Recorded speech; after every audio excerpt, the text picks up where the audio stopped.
지금까지 박스 모델과 다양한 선택자들을 확인해 보았습니다. 태그 우선순위를 알아보았고 캐스케이딩에 대해서 알아보았습니다. CSS 레이아웃 기술로는 플롯, 포지션, 플렉스박스, 그리고 그리드가 있습니다. 이들 각각 방식은 고유한 특징과 용도를 가지고 있으며 상황에 따라 적절히 선택하여 사용해 보도록 하겠습니다. 박스 모델에 대해서 알고 있기 때문에 마진, 패딩, 보드를 활용해서 각각 레이아웃을 잡을 때 어떤 부분을 조금 더 신경 쓰면 되는지 확인하며 학습해 보도록 하겠습니다. 먼저 플롯 속성을 사용해서 마크업하고 스타일링 해보도록 하겠습니다. UL 태그와 LI 태그를 삽입하여 리스트에 이미지를 삽입해서 레이아웃에 대해서 표현을 해보도록 하겠습니다.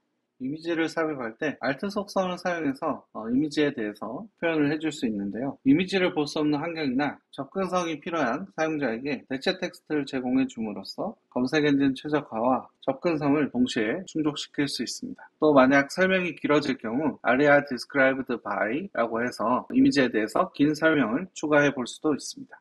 레이아웃 플롯이라는 전체 레이아웃을 감싸고 있는 UL 태그에 맥스 위드 1024픽셀을 주어 가운데로 배치하기 위해서 마진 40픽셀 오토를 부여합니다. 그리고 패딩 속성을 사용해서 박스 모델 안쪽으로 여백을 부여하고 백그라운드 컬러 속성을 사용해서 그 여백만큼을 표시합니다. 카운터 리셋을 사용해서 이 해당 번호들을 표시할 텐데요. 카운터 리셋에 아이템즈라는 이름을 부여해 보도록 하겠습니다.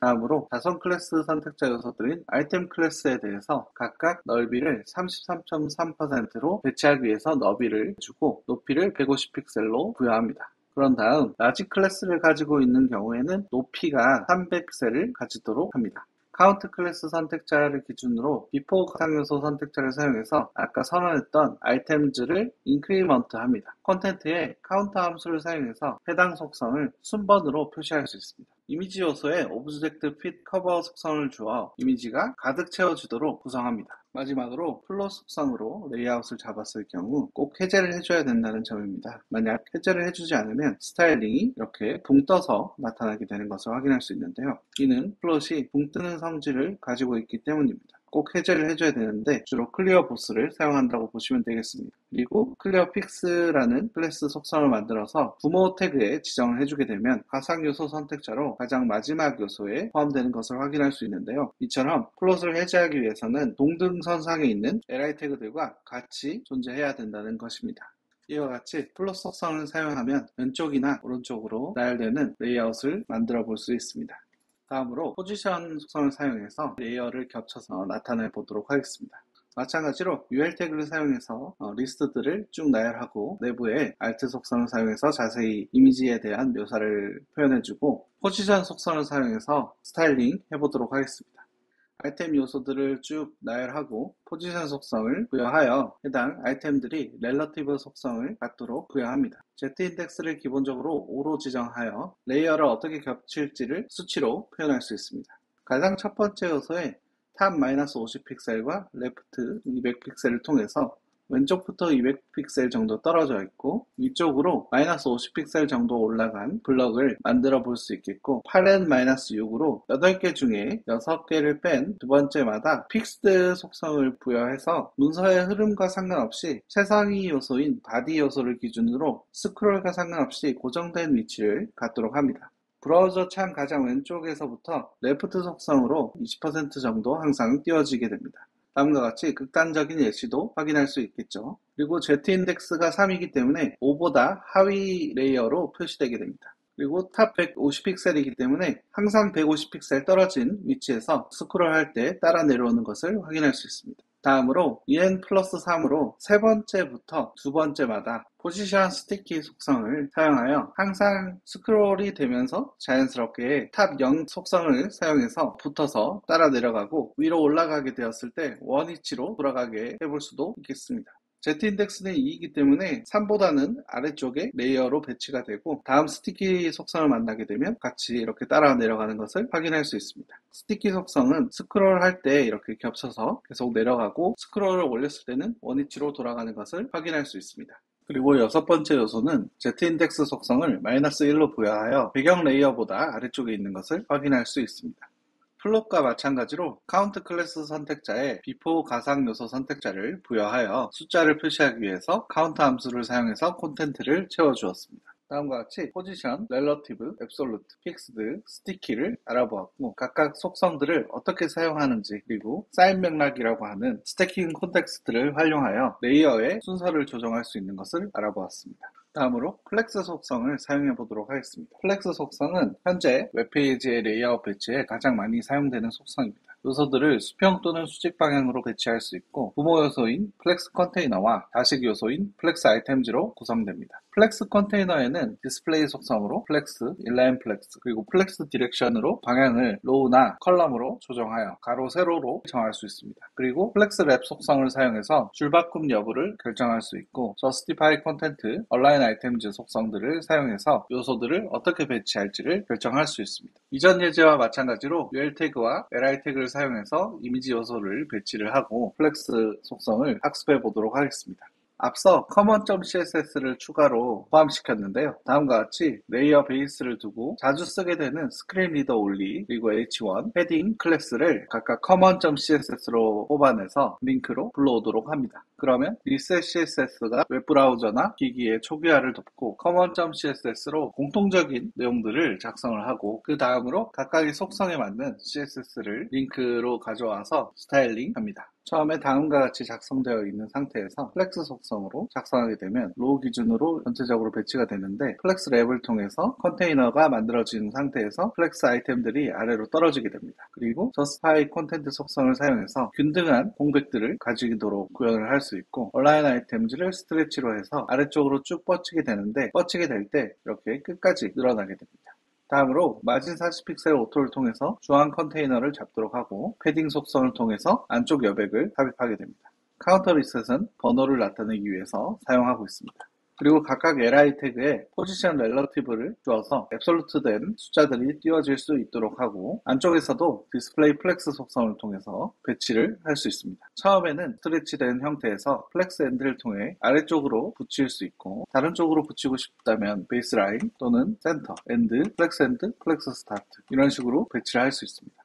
7번째의 경우에는 해당 위치를 가장 앞쪽으로 오더 속성을 통해서 순서를 조작을 할 수 있고 이는 많이 사용되는 기법입니다. 다양한 속성을 사용해보며 복습해보세요. 마지막으로 그리드에 대해서 알아보도록 하겠습니다. 간단하게 레이아웃을 만들기 위해서 헤더, 어사이드, 아티클 태그들과 푸터 태그가 포함된 섹션 태그를 만들고 그리고 메인 태그를 만들어 레이아웃을 잡아보도록 하겠습니다. CSS로는 디스플레이 그리드를 부여하고 그리드 갭으로 사이 간격들을 주게 되고 그리드 템플릿 컬럼스 속성을 사용해서 150픽셀인데 각각 1프랙션이라고 해서 하나의 공간을 차지하도록 4개의 기둥을 만들게 되고 그리드 템플릿 로우스를 활용해서 세 번째 로우만 1프랙션으로 단위를 결정하고 나머지는 유동적으로 작용하도록 합니다. 각각 에리어스를 만들어 헤더, 내부 타이틀, 내부 이런 식으로 작성을 해서 각각 요소들을 에리어 그룹별로 스타일링 할 수 있도록 합니다. 그리고 각각 에리어별로 스타일을 주어서 어떻게 나타나는지 보도록 하겠습니다. 그리드는 2차원 방향으로 설계가 되어 있습니다. 플렉스박스가 1차원 배열에 중점을 둔다면 그리드는 행가열을 동시에 다룰 수 있어 더 복잡한 레이아웃과 같은 이런 구조를 더 쉽게 만들어 볼 수 있습니다.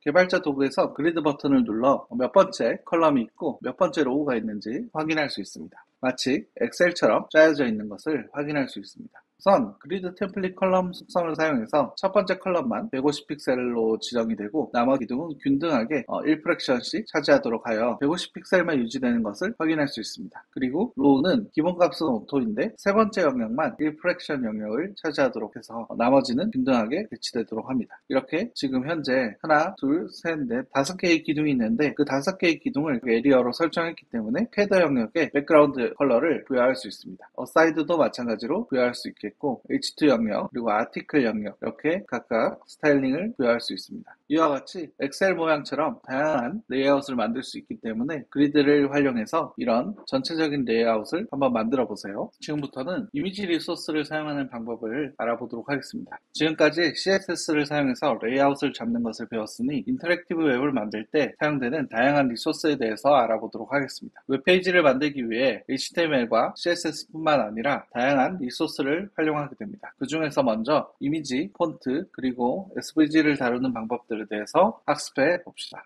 우선 이미지 포맷은 여러 가지가 있지만 가장 많이 사용되는 포맷들은 JPEG, JPG라고 하죠. 그리고 PNG, WebP, AVIF 이렇게 있고 SVG 태그가 있겠습니다. WebP와 AVIF 같은 차세대 이미지들은 고품질의 이미지들을 제공하면서 투명도도 지원하는 특성을 가지고 있습니다. 우선 이미지 태그 중 JPG, PNG를 활용해서 각각 투명도가 있는 이미지와 투명도가 없는 이미지를 삽입하고 WebP, JPG가 포함된 소스 태그를 사용해서 우선순위를 지정해서 WebP가 지원된다면 WebP가 렌더링 되도록 하고 JPG가 렌더링 된다면 JPG가 렌더링 되는 폴백 형태의 픽처 태그를 사용해 보겠습니다. 다음으로 스팬 태그를 사용해서 백그라운드 이미지를 삽입해 보도록 하겠습니다. 다음과 같이 레이아웃을 지정을 하고 이미지 태그와 백그라운드 이미지를 삽입해서 JPG를 렌더링 하는데 만약에 백그라운드 이미지 WebP가 지원을 한다면 백그라운드 이미지로 WebP를 렌더링 해보도록 하겠습니다.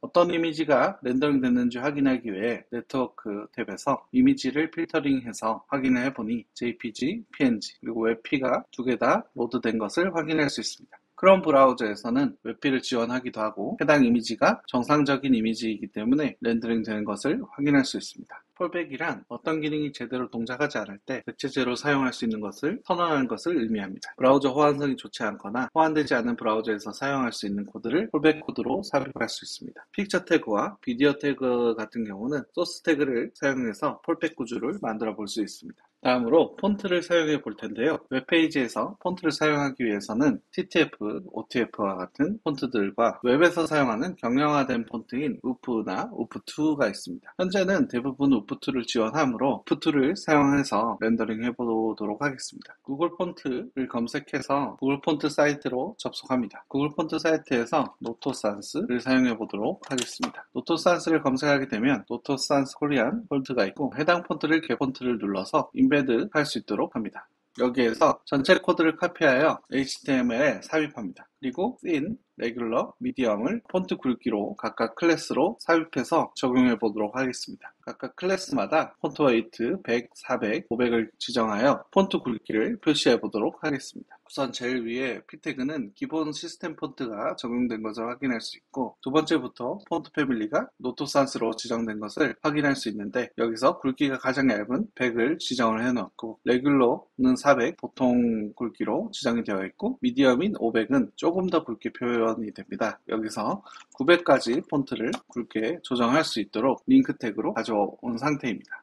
마지막으로 SVG를 다뤄볼 텐데요. SVG 코드를 가져오기 위해서 bear SVG라는 이미지 파일을 찾아서 해당 파일을 복사해서 그대로 삽입해줍니다. 그리고 벡터와 비트맵 이미지의 차이를 알아보기 위해서 JPG 이미지와 SVG 이미지를 각각 렌더링 해보도록 하겠습니다. 비트맵 이미지 같은 경우는 확대하면 할수록 화질이 저하되는 것을 확인할 수 있습니다. 기본적으로 도트 퍼 픽셀로 작은 점들을 여러 개를 찍어서 표현하는 이미지와 달리 벡터 선으로 된 이미지는 그대로 선의 수학적 표현 그대로 나타나는 것을 확인할 수 있습니다.